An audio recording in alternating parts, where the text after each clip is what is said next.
বিসমিল্লাহির রহমানির রহিম। হ্যাঁ, আজকে আমরা মিউটেশন বা নামপত্তন বিষয়টি বুঝবো যে নামপত্তন কেন করতে হয়। প্রথমত, যদি আমরা জমি কিনতে যাই সেক্ষেত্রে জমি কেনার পরে জমি রেজিস্ট্রি হওয়ার পরে প্রথম যে কাজ সেটি হচ্ছে আপনার নামপত্তন করতে হয়। বা আমি যে জমিটা ক্রয় করলাম এটার জন্য আমার নিজের একটা খতিয়ান তৈরি করাটাই হচ্ছে মিউটেশন। নিজের নামটা ইনক্লুড করাটাই হচ্ছে মিউটেশন। ওকে, এখন মনে করেন আর কি কিসের জন্য মিউটেশন করতে হয়। এক হচ্ছে আমার একটা সম্পত্তি, সাপোজ আমার উম, এর একটা সম্পত্তি, এখানে এ বসবাস করেন, এ মারা যায়। এ যখন মারা যায় তখন দুইটা তার ছেলে ছিল। কয়টা? দুইটা সন্তান ছিল। তাহলে দুইটা সন্তান থাকলে এই জমিটা তখন দুইটা প্লটে ভাগ হবে। যেহেতু দুইজন, এখানে 1 নাম্বার এবং এখানে হচ্ছে 2 নাম্বার নিল। নেওয়ার পরে এই যে মানে প্লটটা ভাগ করলাম, এই ভাগ করার পর এই খণ্ডটা 1 এর নামে করার জন্য, এই খণ্ডটা 2 এর নামে করার জন্য আমাদের মিউটেশন অবশ্যই লাগবে। এটা হচ্ছে মিউটেশন। তার মানে আমরা মিউটেশন বলতে বুঝি যে সম্পত্তি পূর্বের মালিকের নাম অথবা নিজের নামে আনার জন্য। তার মানে নামজারি বা মিউটেশন অর্থ হলো বর্তমানে থাকা খতিয়ান থেকে নতুন মালিকের নাম সংযোজন করা, নতুন একটি খতিয়ান তৈরি করা। তাহলে পূর্বের থেকে বর্তমানে নতুন মালিকের নাম সংযোজন করা। আচ্ছা, এখন আছে প্রশ্ন, নামজারি প্রক্রিয়া আসলে কি এবং কিভাবে করতে হয় এবং কি কি জিনিস প্রয়োজন হয় নামজারিতে। তো আমরা যদি নামজারি জিনিসটা আমরা দেখি বা কি কি জিনিস আমাদের প্রয়োজন হয় সেটা যদি আমরা দেখি একবার, তাহলে আমরা প্রথম পাবো একটা দলিল। একটা দলিল প্রথম হচ্ছে আমাদের একটা দলিল লাগবে। দলিল, তারপরে কি লাগবে? একটা দলিল লাগবে, বা মূল কপি হতে পারে বা সার্টিফাইড কপি হতে পারে। তারপরে লাগবে হচ্ছে খতিয়ান। তারপর কি লাগবে? খতিয়ান লাগবে।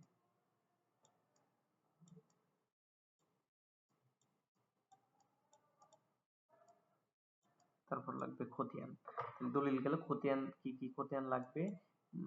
এস এ খতিয়ান আছে, এস এ লাগবে, সি, প্রথম সিএস লাগবে, সিএস, এস এ, তারপরে হলো আর এস লাগবে,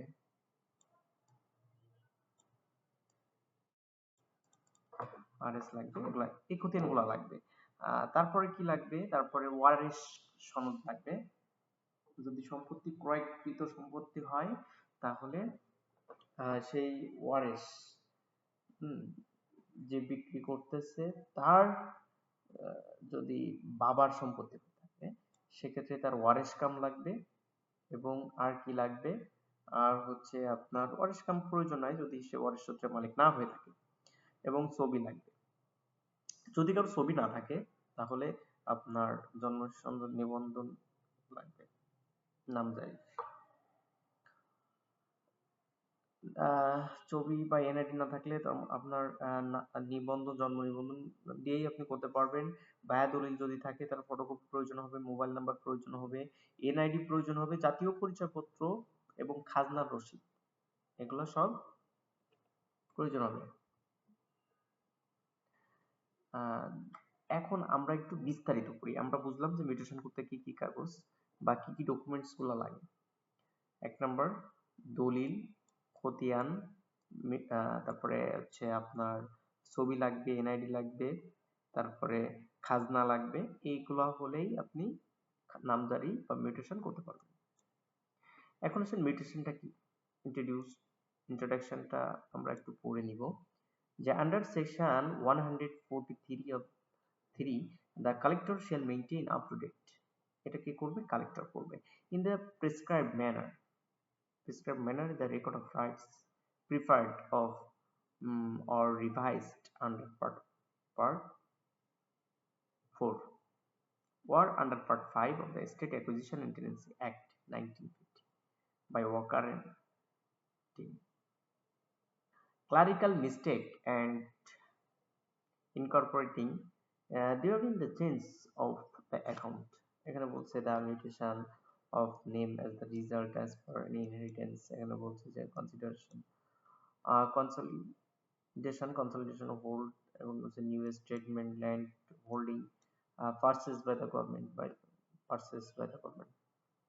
তারপর বলছে যে Lieutenant amount to land, okay, what is, এটা কিন্তু এলএলবি স্টুডেন্টদের জন্য খুবই গুরুত্বপূর্ণ একটা কোশ্চেন যে হোয়াট ইজ মিউটেশন। মিউটেশনটা কি? মিউটেশনটা বলছে according to dictionary mutation means change. Mutation means change, পরিবর্তন, অল্টারেশন। তারপরে transformation, people terms mutation as a, তারা কি কি সম্পর্কে জানে, মানে মিউটেশন হিসেবে জানে তো জমা খারিজ, তারপরে নামজারি, জমা জমা ভাগ, তারপরে নামজারি জমা খারিজ, নামজারি জমা ভাগ, ইটিসি।